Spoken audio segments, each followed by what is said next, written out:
Hello Kabinatics! Andito na naman tayo pagkatapos ng mahabang panahon ng pag-uulan. Ngayon na lang ulit nakalabas para magtinda. Kaso pagdating ko sa pwesto ay umaambon na agad. Nag-set up pa rin ako dahil akala ko titigil agad ang ulan. Kaso hindi. Lalo pang lumakas at sinabayan pa ng hangin.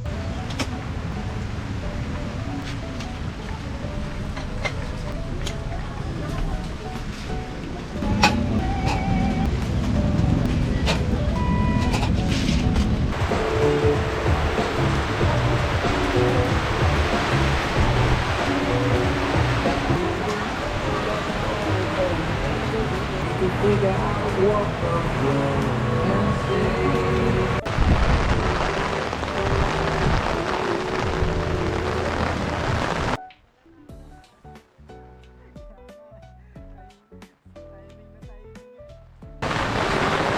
ayan,